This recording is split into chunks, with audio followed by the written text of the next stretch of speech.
Welcome dear students, myself A.K. Sharma. Dear students, इस रीट के exam के लिए हम इस चैनल पर साइंस और मैथ को कंप्लीट करेंगे। मैथ में अभी रीट ने ऑथेंटिक सिलेबस हमें अपलोड नहीं किया है, ऑथेंटिक सिलेबस के बारे में अभी जानकारी नहीं दी है। फिर भी हम जो मेन पॉइंट्स हैं उन पर हम डिस्कस करेंगे जब तक सिलेबस हमारे पास आ जाएगा। तो डियर स्टूडेंट्स, इस रीट की वैकेंसी के लिए सबसे पहले मैं आप सभी को शुभकामनाएं देता हूं कि भगवान के आशीर्वाद से और अपने गुरुजनों के सहयोग से आप सफलता को प्राप्त करें और अपने परिवार के सपनों को पूर्ण करें। ठीक है, हम सिलेबस की बाद में बात करेंगे। अभी मैं एक पॉइंट आपसे कह दूं कि डोटासरा के कल की प्रेस कॉन्फ्रेंसिंग के अकॉर्डिंग रीट का वेटेज होगा 90% और आपकी BA, BSc और B.Ed की क्वालिफिकेशन का वेटेज होगा 10%।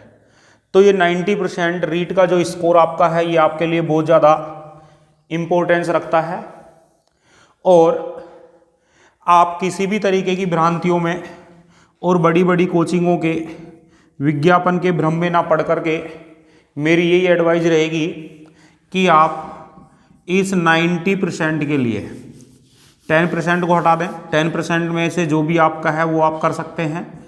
सभी को पता है क्या स्कोर रहेगा। इस 90% के लिए आप NCERT की स्टडी करेंगे, ये मेरी एक एडवाइस है आपसे। इस NCERT की स्टडी के लिए क्यों कहा है मैंने, इसका रीज़न है पिछले जितने भी एग्ज़ाम्स हैं उनमें 85 से 90% जो क्वेश्चंस होते हैं वो आपके NCERT से होते हैं। ठीक है, कुछ विद्वान साथियों की हैबिट्स होती है कि वो 10-20 बुकें पढ़ लेते हैं। ठीक है, कोई भी गाइड बुक ली वो पढ़ ली, फिर दूसरे राइटर की लेके आए वो भी पढ़ ली है, ऐसे 10-15 बुक्स पढ़ लेते हैं। आपको ऐसा कभी भी नहीं करना है। आप 10-15 बुक पढ़ने से बेटर है एक ही बुक को 5 बार या 10 बार या 15 बार पढ़े। ठीक है, और आपको किसको फॉलो करना है कंप्लीटली, चाहे मैथ हो चाहे साइंस हो चाहे आपका अदर पोर्शन जो है वो रहे, सभी में आपको NCERT को फॉलो करना है। क्लियर?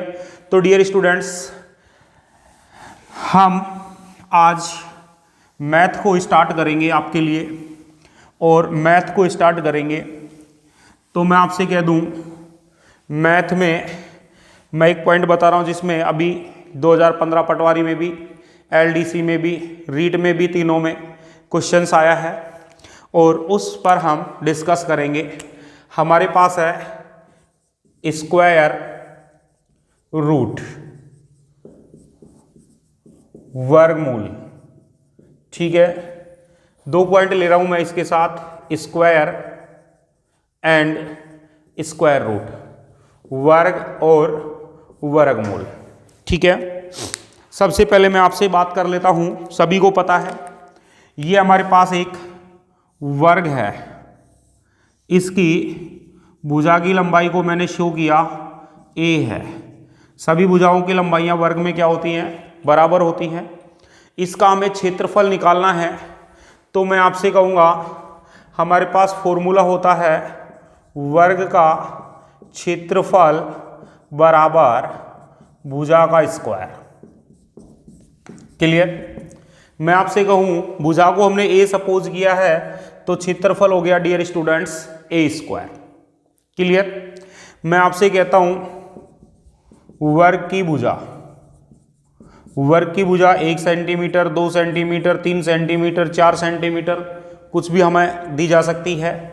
तो मैं कहूँगा इसका क्षेत्रफल, तो क्षेत्रफल मैं कहूँगा 1 का स्क्वायर कितना हो जाएगा 1, 2 का स्क्वायर कितना हो जाएगा 4, 3 का स्क्वायर क्या हो जाएगा 9 और 4 का स्क्वायर क्या हो जाएगा 16। ठीक है, क्या डेफिनेशन निकल के आ रही है, 1 का स्क्वायर का मतलब हो गया 1 गुणा 1, 2 के स्क्वायर का मतलब हो गया 2 गुणा 2, 3 के स्क्वायर का मतलब हुआ 3 गुणा 3 और 4 के स्क्वायर का मतलब हुआ 4 गुणा 4। क्या डेफिनेशन निकल के आई? किसी भी संख्या का वर्ग कब होगा? जब हम उस संख्या को उसी संख्या से गुणा कर देंगे। ठीक है, तो मैं कह दूं किसी संख्या को कितनी बार? 2 बार गुणा करना। कितनी बार गुणा करना? 2 बार गुणा करना। अथवा किसी संख्या को उसी संख्या से गुणा करना, उसका वर्ग कहलाता है। क्या कहलाता है? उसका वर्ग कहलाता है। क्लियर? यहां तक मेरे हिसाब से किसी भी स्टूडेंट्स को कोई प्रॉब्लम नहीं होगी। वर्ग की डेफिनेशन निकल के आ गई हमारे पास। किसी भी संख्या को 2 बार गुणा करना या उसी संख्या को उसी संख्या से गुणा करना क्या कहलाएगा? वर्ग कहलाएगा। क्लियर? अब हम बात कर लेते हैं कि कोई प्राकृत संख्या मैं m मान लेता हूं। कोई प्राकृत संख्या क्या मान लेता हूं मैं? m। प्राकृत संख्या m को मैं लिख देता हूं n स्क्वायर से। किससे लिख देता हूं? n स्क्वायर से। तो मैं कहूंगा n जो है ये भी एक प्राकृत संख्या रहेगी। ठीक है, और इस प्राकृत संख्या n का वर्ग जो है ये क्या है? एक अन्य प्राकृत संख्या है जो हम किससे लिख चुके हैं? m से। ठीक है, अब मैं आपसे यहाँ पे कहूँगा कि जब भी हम वर्ग लिखें तो 1 से 30 तक के वर्ग, 1 से 30 तक की संख्याओं के वर्ग आपको लर्न रहने चाहिए, याद रहने चाहिए। कोशिश करें 1 से 30 तक की संख्याओं के वर्ग आपको याद रहें। ठीक है, हमारा टॉपिक है वर्ग और वर्गमूल। मैंने आपसे कहा प्राकृत संख्या और इस संख्या का वर्ग। मैंने कहा 1 2 3 4 5 6 7 30 तक याद रखना है। 1 का वर्ग 1, 2 का वर्ग 4, 3 का वर्ग 9, 4 का वर्ग 16, 5 का 25, 6 का 36, 7 का 49, 8 का 64, 9 का 81, 10 का 100। क्लियर है? हमें दूसरा मैंने कहा 11 121, 12 144, 13 169, 14 हम बात कर लें 196, 15 225, 16 256, 17 का जो वर्ग होगा 289, 18 का वर्ग होगा 324, 19 का वर्ग होगा 361, 20 का वर्ग होगा 400। ऐसे आपको मैंने कहा 30 तक लर्न करना है। कहाँ तक लर्न करना है? 30 तक। क्लियर हो गई बात? अब डियर स्टूडेंट्स, हम आपसे कहें कि इनमें क्या क्या इम्पोर्टेंट फैक्ट निकलते हैं। देखो, ये वर्ग संख्या है, पूर्ण वर्ग संख्याएं हैं ये। ठीक है, पूर्ण वर्ग संख्याएं हैं तो देखो पूर्ण वर्ग संख्या में इकाई के अंक में 0 आता है क्या? बिल्कुल आता है। मैंने कहा इकाई के अंक में 0 आता है। ठीक है, क्या आता है? 0। देखो 1 आता है क्या? बिल्कुल 1 आता है। 2 कहीं है क्या इकाई के अंक में? 2 नहीं है कहीं भी। इकाई के अंक में 3 है क्या? 3 भी नहीं है कहीं भी। इकाई के अंक में 4 बिल्कुल आता है। देखो ये रहा 4, ये इकाई के अंक में 4 रहा। इकाई के अंक में 5 बिल्कुल 5 है। इकाई के अंक में 6 बिल्कुल 6 भी आता है। ठीक है, इकाई के अंक में 7 बिल्कुल कहीं भी 7 नहीं है। इकाई के अंक में 8 भी नहीं है। और इकाई के अंक में 9 है। ठीक है, क्या फैक्ट आया? एक फैक्ट आ गया, यदि किसी संख्या के इकाई अंक 0 1 4 5 6 9 हैं तो वह संख्या पूर्ण वर्ग संख्या होती है। पूर्ण वर्ग संख्या होती है। कैसी होती है? पूर्ण वर्ग संख्या। क्वेश्चन पूछेगा निम्न में से पूर्ण वर्ग संख्या है, 4 ऑप्शन देगा। पूर्ण वर्ग संख्या कौन सी होगी जिसमें इकाइकांक 0, 1, 4, 5, 6 और 9 आ जाए। क्लियर? अदर फैक्ट्स मैं आपसे बात कर लूं तो दूसरा फैक्ट्स मैं इसी में कह सकता हूं, यदि संख्या का इकाई अंक, संख्या का कौन सा अंक? इकाई अंक 2, 3, 7 या 8 है, तब वह संख्या पूर्ण वर्ग संख्या नहीं है। पूर्ण वर्ग संख्या नहीं है। पूर्ण वर्ग संख्या नहीं है। क्लियर हो गई बात? उस संख्या को हम पूर्ण वर्ग संख्या नहीं कहेंगे। ठीक है। अब मैं आपसे कह दूं एक पॉइंट और, 10 का स्क्वायर करो, क्या हो गया? 100। 20 का स्क्वायर करो 400। 30 का वर्ग करो 900। ठीक है। 100 का वर्ग करो, 100 का वर्ग कर दिया, 100 का वर्ग हो गया 10,000। 1000 का वर्ग करो, कितनी जीरो आ जाएंगी? 6 जीरो आ जाएंगी। ठीक है। आप ध्यान दें यहां से क्या फैक्ट हो सकता है?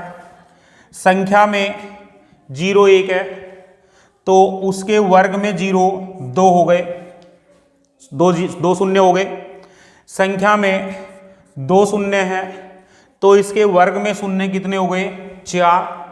संख्या में 3 शून्य आते हैं तो वर्ग में शून्य कितने हो जाएंगे? 6। एक फैक्ट हमारे पास यहां आ गया, क्या? कि पूर्ण वर्ग संख्या में सम संख्या के शून्य अंक होते हैं। शून्य अंक होते हैं। शून्य अंक सम संख्या के होते हैं। और इसी फैक्ट में मैं ये भी जोड़ सकता हूं, यदि किसी प्राकृत संख्या में, किसी संख्या में जितने शून्य होते हैं उसकी वर्ग में उससे डबल शून्य अंक होते हैं। ठीक है। ये फैक्ट भी मैं यहां पे कह सकता हूं, किसी भी संख्या में जितने जीरो होंगे उसके वर्ग संख्या में उससे डबल शून्य अंक होंगे, जीरो होंगे। ठीक है। आप देखें, मैं आपसे क्वेश्चन कह सकता हूं, मैं इसको रफ कर रहा हूं। अब यहां पे मैं आपसे क्वेश्चन कहूंगा और क्वेश्चन में मैंने आपसे कहा निम्न में से पूर्ण वर्ग संख्याएं हैं, पूर्ण वर्ग संख्याएं हैं। ऑप्शन ए, अच्छा चलो मैं ऐसे 6-7 ऑप्शन ले देता हूं। 1 2 2 1, फिर मैंने कह दिया 2 3 4 5 3, फिर मैंने कह दिया 7 9 2 8, फिर मैंने कह दिया 1 0 5 7, फिर मैंने कह दिया 2 2 2 2 2। ठीक है। और इस तरीके से कोई भी संख्या हमें दे दी, तो देखो इस संख्या में पूर्ण वर्ग कब होगा? जब इकाई अंक 0 1 4 5 6 या 9 आ जाए। यहां पूर्ण अंक 1 है, ठीक है, पूर्ण वर्ग होगा। यहां 3 है, पूर्ण वर्ग नहीं होगा। यहां 8 है, पूर्ण वर्ग नहीं होगा। यहां 7 है, पूर्ण वर्ग नहीं होगा। यहां 2 है, पूर्ण वर्ग नहीं होगा। ठीक है। तो ये संख्या पूर्ण वर्ग होगी, बाकी ये संख्याएं पूर्ण वर्ग नहीं है। क्लियर? अब हम बात करेंगे इन पूर्ण वर्गों में कुछ और फैक्ट हम निकाल सकते हैं। देखो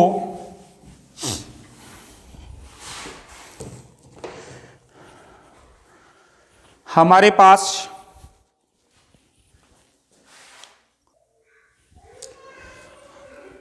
किसी संख्या में इकाइकांक 0 है तो इसके पूर्ण वर्ग में भी इकाइकांक क्या रहेगा? 0। ठीक है। संख्या है और संख्या में इकाई अंक 0 है तो इसके वर्ग में इकाइकांक, और वर्ग में भी इकाइकांक क्या होगा? 0। संख्या में इकाइकांक 1 है, देखो 1 आता है इकाइकांक तो इसका वर्ग 1 हो सकता है। ठीक है। 1 है तो क्या होगा 1, ठीक है ना। यदि 1 है तो इकाई का अंक क्या होगा 1, क्लियर। 2 है तो इकाई का अंक 2 है तो यहाँ वर्ग में क्या होगा 4। इकाई का अंक 3 है तो वर्ग में इकाई का अंक क्या होगा 9। 4 है तो इकाई का अंक क्या होगा 6। 5 है तो इकाई का अंक क्या होगा 5। 6 है तो इकाई का अंक क्या होगा 6। 7 है तो इकाई का अंक क्या होगा 9, ठीक है। और 8 है तो इकाई का अंक क्या होगा 4। और 9 है तो इकाई का अंक क्या होगा 1। अब यहां से उल्टा बोलता हूं, क्रॉस बात करता हूं मैं आपसे। पूर्ण वर्ग संख्या में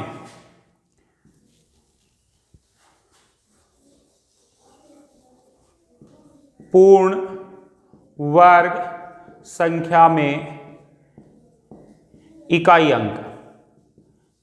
अंक और इसके वर्गमूल में इकाई अंक, इनकी बात कर रहा हूं मैं।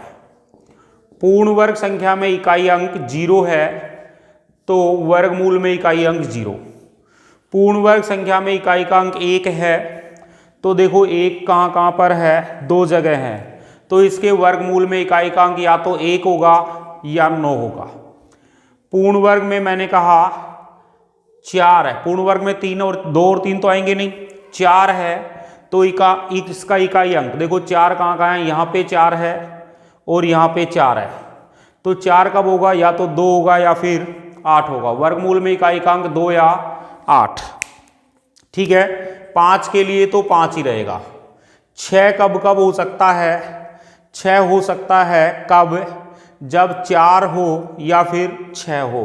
तो पूर्ण वर्ग संख्या में इकाई का अंक 6 है तो इसके वर्गमूल में 4 या फिर क्या होगा 6, ठीक है।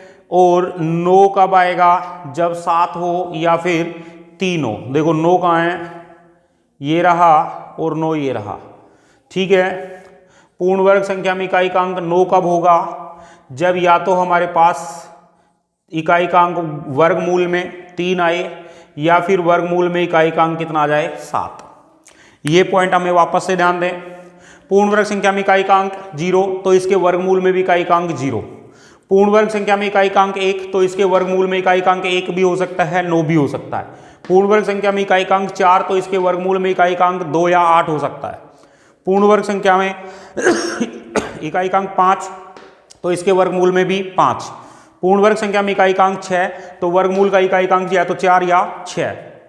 पूर्ण वर्ग संख्या में इकाई का अंक 9 तो वर्गमूल में इकाई का अंक 3 या 7। क्लियर हो गई बात। वापस से ध्यान दे लें, एक बार नोट करते जाएं या स्क्रीनशॉट ले लें।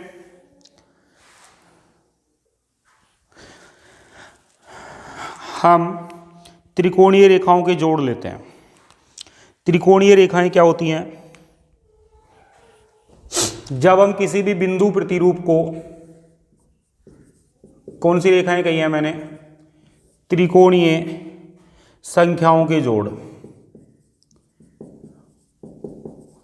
यहां से एक फैक्ट निकाल रहा हूं मैं त्रिकोणीय संख्याओं से। किसी भी संख्या पर त्रिभुज, ये एक बिंदु है, ठीक है।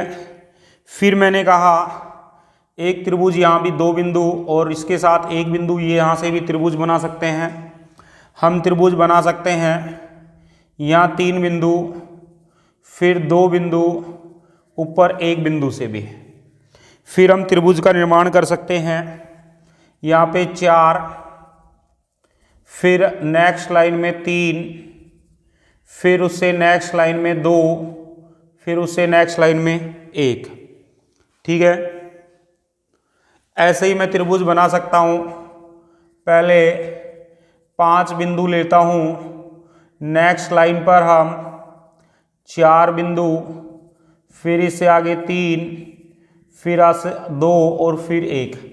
इस तरीके की संख्याएं त्रिकोणीय संख्याएं कहलाती है। कौन सी संख्याएं कहलाती हैं, त्रिकोणीय संख्याएं। यहाँ त्रिकोण की संख्या 1 है, यहाँ 3 है, यहाँ 5 है, सॉरी 3, 2, 5 और 1 6 है, फिर ये 10 है, फिर ये 15 है। ये त्रिकोणीय संख्याएं कहलाती हैं।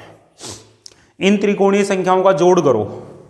देखो 1 + 3 कितना हो जाएगा 4, 3 + 6 कितना हो जाएगा 9, 6 + 10 कितना हो जाएगा 16, 10 प्लस 15 कितना हो जाएगा 25।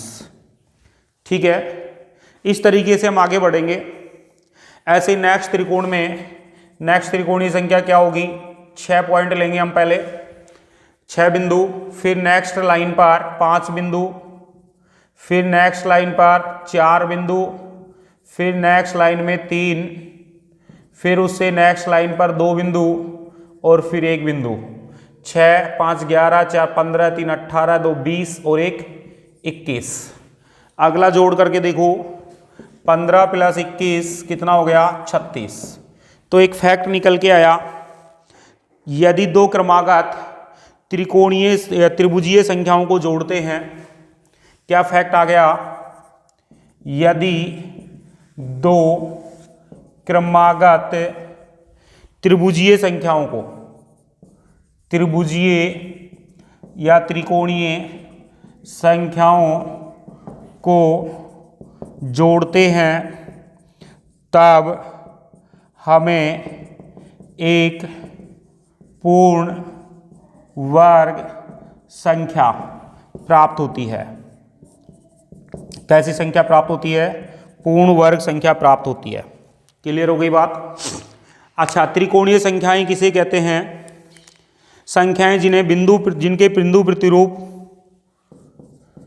संख्याएं जिनके बिंदु प्रतिरूप त्रिभुज को व्यक्त करते हैं, त्रिभुज को व्यक्त करते हैं, क्या कहलाती हैं, त्रिकोणीय संख्याएं कहलाती हैं। एक त्रिभुज बनाया, ठीक है, एक छोटा त्रिभुज बनाया, एक बिंदु के साथ सापेक्ष बना सकते हैं। यहाँ लिया मैंने तो 3, फिर 2, फिर 1 लाइन के सापेक्ष बना सकते हैं। ठीक है, ऐसे एक त्रिभुज ये बना दिया मैंने, मान लो यहाँ पर 4 संख्याएं हैं तो इसके साथ में फिर नेक्स्ट 3, फिर 2 और फिर 1। इस तरीके की त्रिभुजीय संख्याएं ये हमारे पास।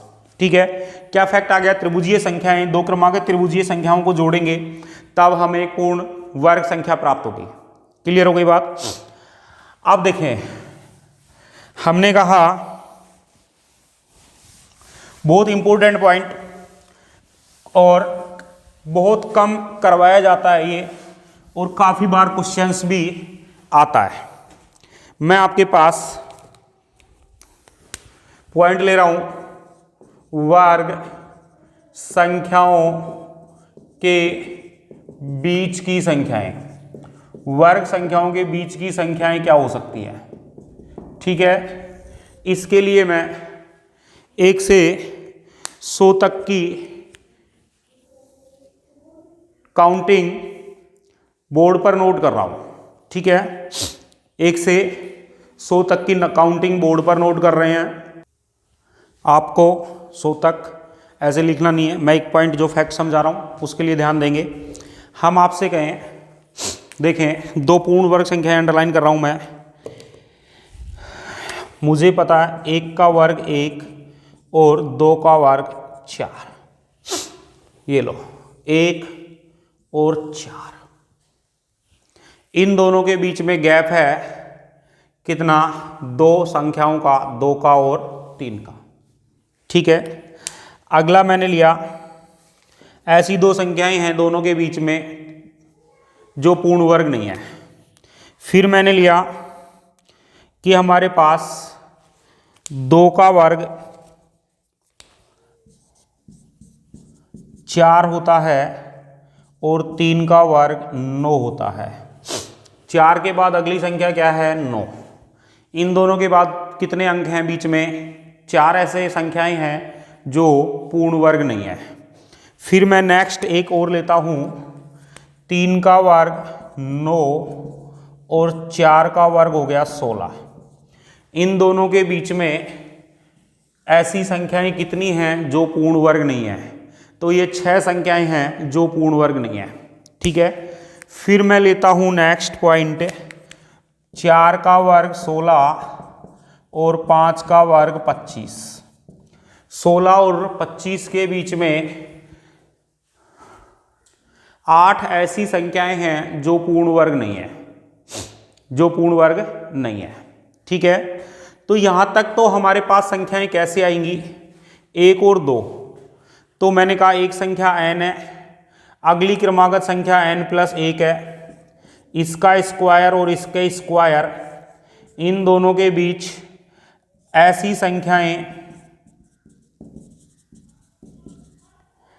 संख्याएं जो पूर्ण वर्ग नहीं है, तो इनका मान हो गया 2n। कितना हो गया, 2n। देखो 1 और 2 के बीच, तो n का मान 1, n+1 का मान 2, तो यहां दोनों के बीच में 2n, 2 गुणा 1, n का मान 1 है, कितना हो गया 2। 2 ऐसी संख्याएं होंगी जो पूर्ण वर्ग नहीं है। सेकंड पॉइंट, इस पे आ जाइए, इस फैक्ट में ये n हो गया, ये n+1 हो गया, इनके बीच ऐसी संख्याएं जो पूर्ण वर्ग नहीं है, तो 2n बताया मैंने, n का मान 2, 2 गुणा 2 कितना हो गया 4। देखो 4 ऐसी संख्याएं हैं जो पूर्ण वर्ग नहीं है। इनके बीच में आ जाइए, नेक्स्ट जो मैंने 3 और 4 लिया है, तो मैंने कहा 2n, n का मान 3, 2 गुणा 3 कितनी हो गई 6। ठीक है डियर स्टूडेंट्स। और 4 और 5 के बीच में तो n की वैल्यू कितनी हो गई 4, n+1 की वैल्यू हो गई 5, हमारा फैक्ट रहा 2n। तो मैंने कहा 4 गुणा 2 कितनी ऐसी संख्याएं हैं जो पूर्ण वर्ग नहीं है, कितनी है 8। देख लें एक बार, यहां तक कोई डाउट है क्या? 1 और 2 के बीच में, 1 के वर्ग और 2 के वर्ग के बीच में कितने ऐसी संख्याएं हैं जो पूर्ण वर्ग नहीं है, तो मैंने फैक्ट बताया 2n, और n का मान 1 आ गया, 2 गुणा 1 2 आ गया। 2 और 3 की बात करें तो 2 गुणा 2 4 आ गए। 3 और 4 के बीच की बात करें तो 2 गुणा 3 आ गए। ठीक है। अब हमसे कभी कभी वर्गों के अंतर के बारे में पूछ लेता है। ठीक है, संख्याओं के वर्गों का अंतर। तो देखो 2 क्रमागत संख्याएं देकर के उनके वर्गों का अंतर पूछेगा, तो क्रमागत संख्याएं क्या होंगी? तो मैं आपसे कह दूं, एक संख्या n, दूसरी संख्या n+1, इन दोनों के, ये प्रथम संख्या है, फर्स्ट संख्या किससे लिखी हमने n से, सेकंड क्रमागत संख्या क्या हो जाएगी n+1। अब मैं कह दूं दोनों क्रमागत संख्याओं के वर्ग का अंतर, तो देखो ये बड़ी संख्या है n+1, इसका वर्ग माइनस n का स्क्वायर, इसकी बात कर रहा है। फॉर्मूला आता है गुणनखंड में a+b का होल स्क्वायर बराबर, क्या फॉर्मूला आया था, a² + 2ab, a² + b² + 2ab, तो 2ab का मतलब 2n माइनस n²। इसको सोल्व किया मैंने, ये आ गया n² + 1 + 2n। पता ही है कहाँ से सोल्व करेंगे, गुणनखंड में a+b का होल स्क्वायर, एक फॉर्मूला पढ़ते हैं हम, a² + 2ab + b² से। ठीक है। अब मैंने कहा n² से n² कैंसिल हो गया, क्या बच गया, दोनों का अंतर मेरे पास बच गया क्या, 2n + 1। बहुत इंपॉर्टेंट पॉइंट, 2n + 1। अभी मैंने आपसे कहा था इससे पीछे वाले पॉइंट पे, 2 पूर्ण वर्ग संख्याओं के बीच में ऐसी संख्या जो पूर्ण वर्ग नहीं है 2n, 2 क्रमागत संख्याओं के पूर्ण वर्ग के बीच में, 2 क्रमागत संख्याओं के जो वर्ग होते हैं उनके बीच में ऐसी कितनी संख्याएं होंगी जो पूर्ण वर्ग नहीं होती हैं, तब हम कहेंगे 2n। अब मैं कह दूं 2 क्रमागत संख्याओं के वर्ग का अंतर क्या होगा, तो मैं कहूंगा 2n + 1। ठीक है, क्लियर हो गई बात। अब हम आपसे क्वेश्चंस को क्रॉस करें दोनों में। मैं कह दूं दो क्रमागत संख्याओं के वर्गों का अंतर, दो क्रमागत संख्याओं के वर्गों का अंतर, दो क्रमागत संख्याओं के वर्गों के बीच में प्राप्त ऐसी संख्याएं जो वर्ग नहीं हैं उनसे हमेशा एक ज्यादा होगा, क्योंकि उनका मान क्या आ रहा था 2n, इसका मान क्या आ रहा है 2n+1, तो ये एक ज्यादा होगा और ये एक कम होगा। क्लियर है? चलो आगे, यहां तक क्लियर?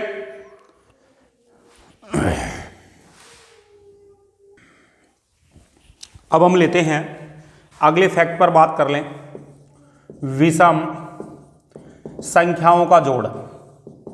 विषम संख्याओं का जोड़, मैंने कहा प्रथम विषम संख्या, विषम संख्या, प्रथम विषम संख्या है 1, ठीक है, जो 1 के स्क्वायर के बराबर है। मैंने कहा 1 + 3 प्रथम दो विषम संख्याएं,